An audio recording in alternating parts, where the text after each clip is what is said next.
Good morning, everyone. I hope yesterday's both the videos you must have gone through, and I told you very clearly. Since anyway you're free at home, you might be reading so many other books, but my sincere request is at least let me occupy your time for about at least 30 minutes to 1 hour a day, and I keep also posting the questions based on previous exam papers. So let the preparation continue. All right. The today's topic in this video, it would take for about 15 to 20 minutes. When you're listening to this, please make sure that you use headphones so that you will have a lot of clarity, and try to take this as if you're studying. Okay, you don't just sit on the sofa in front of TV, or don't be very casual. Just if you have a laptop or if you have a computer, I would advise you to listen to these lectures through the media of computers or laptops, or there was good phones with the headphones, but make sure you have a pen and paper. And this material, since I'm sending along with the videos, make sure you take a printout afterwards and have a file of it, right? This is also a material for you. Foreign Contribution Regulation Act of 2010. The act was originally passed in 1976. There was an amendment in the year 1984, and in the recent past, in the year 2010, a consolidated act was passed, bringing all the provisions of previous governments into consideration. So, what is this FCRA? Before I start the introduction of this, please do understand that Indian institutions, Indian organizations, Indian companies, Indian non-governmental organizations might be receiving a lot of donations from foreign countries. Indian political leaders might be receiving donations. Indian television industry might be receiving donations. Indian public servants, such as bureaucrats, or could be IAS or IPS officers, or anybody who's at the helm of affairs, including ministers, legislative members, members of the parliament, state level ministers, central level ministers, government officers, non governmental organizations, trusts, societies, colleges, institutions, medical organizations, companies. A lot of people, receive donations, right, for different purposes. But this act is mainly focusing on the donations that are received by Indian organizations and the individuals, and there's every possibility the donations that they have received from foreign countries might be utilized for um, the activities which are not in the interest of the public. Say, for example, those funds can be used to fund antisocial elements, or to spoil elections, or anything that they do against the democratic setup in the country. They might use that money for destabilizing the economy, destabilizing the democracy. There is every possibility donations might not go into, the legal activities. They might go into illegal activities. Therefore, government has decided to have a check or a regulation on the foreign contributions. All right. So point by point, you just go through along with me. When you're reading this, you will understand. So the act is a consolidating act passed in the year 2010. So the second point clearly says it is to regulate foreign contributions and donations.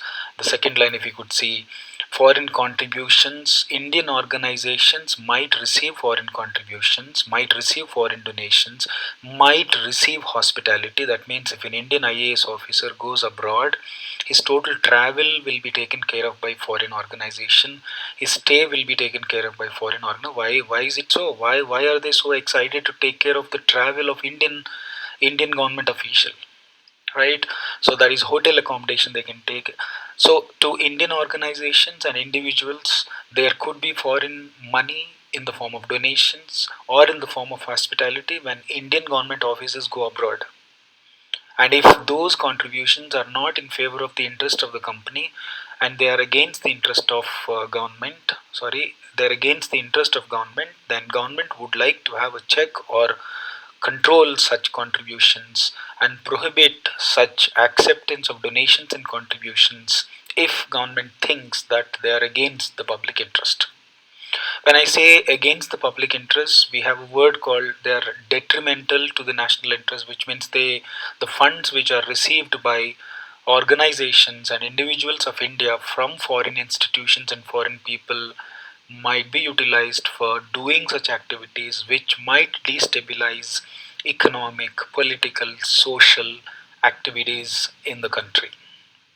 Alright, so this is basically an internal legislation, though it is financial in nature. The fourth point clearly states, though it is financial in nature, the act is actually regulated and controlled by Home Ministry of India. I repeat, Central Home Ministry is the authority. In other words, this act comes under the purview of Central Ministry, Central Home Ministry.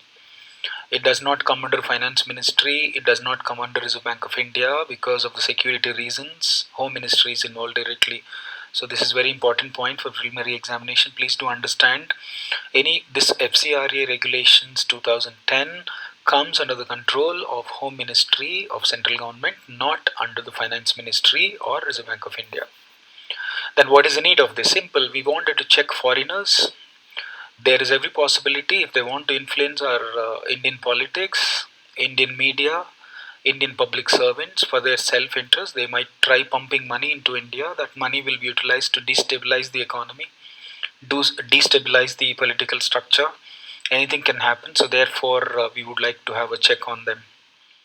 And if in case the violation takes place, that means if there is any breach of regulations of FCRA 2010 regulations, a person or a person whoever belong to that institution which is receiving foreign contributions will be jailed for 5 years. Next, if you could see the features, so this is very important. They might ask you which of the following is a true or not true statement related to FCRA 2010.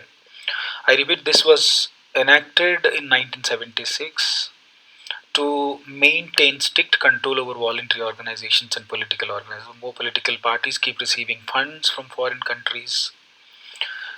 Non-governmental organizations receiving funds from foreign countries. Alright. The next thing is, in 1984 there was an amendment, and in that amendment it was very clearly stated by the government that the people who would like to receive donations, if they are non-government organizations, they must register themselves to the Home Ministry. And elaborately, 1976 provisions and 1984 provisions have been consolidated into one and has been passed as a new act, which was called 2010 FCRA Act. Alright, then the provisions, main provisions. This could be even this kind of a question you can expect for mains, that is paper 3, General Studies paper 3, I believe, yes. Provisions of FCRA 2010. The first important thing is the provision was made for cancellation of registration. That means in this act there was a rule that if any NGOs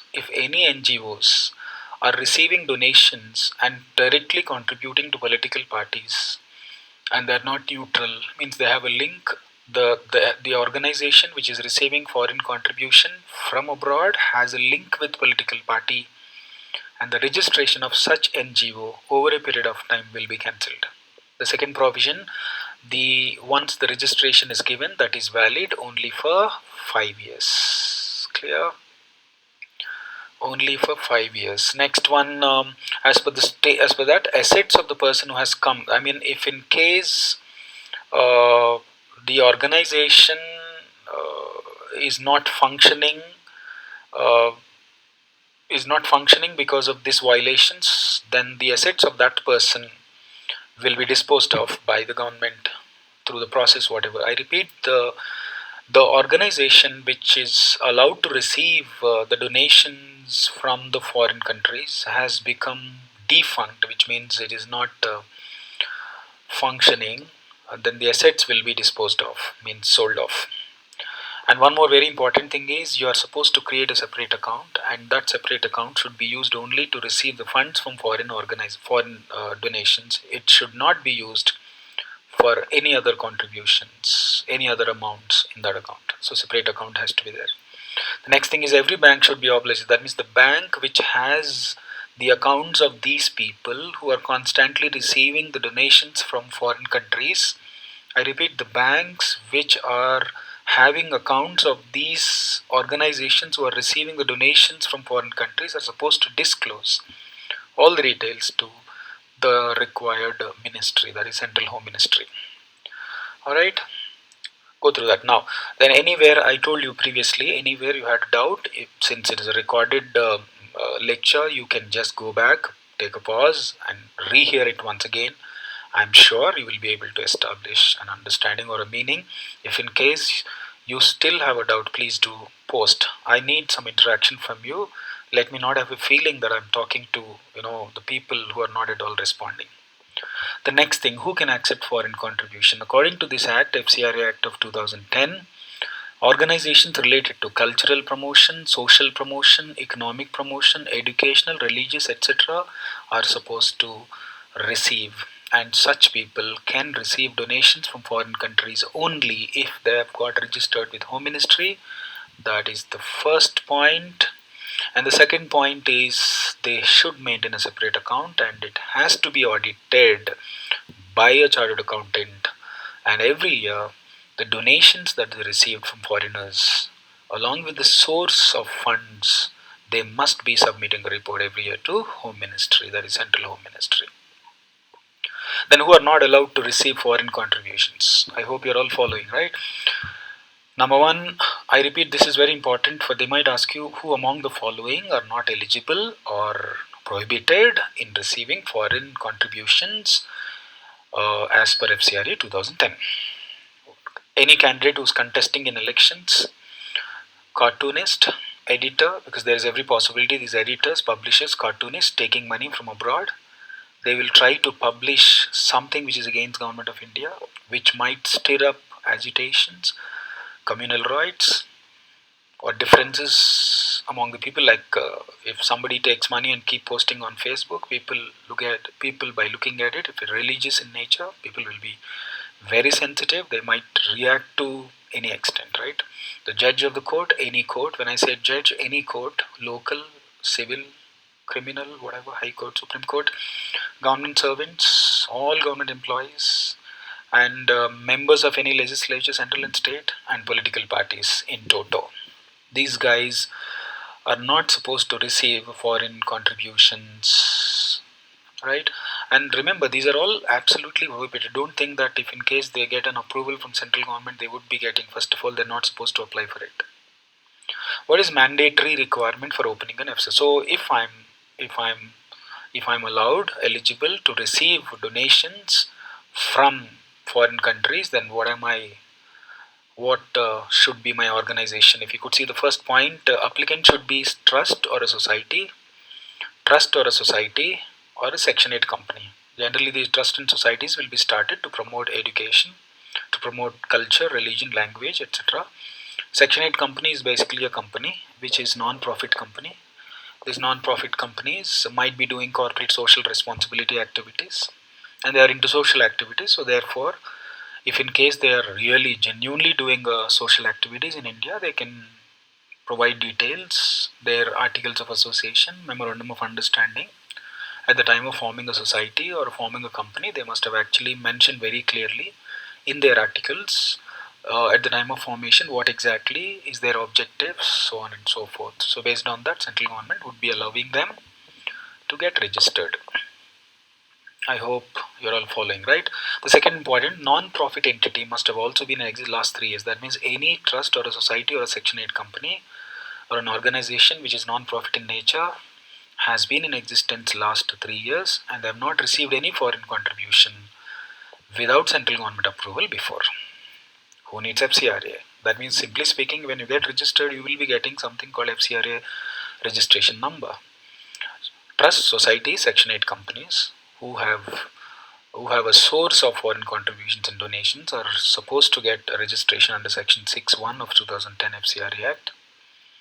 And such registration is valid for 5 years, as I told you. If in case government wanted to revise it, government by passing amendments and changing rules and regulations, it can do so.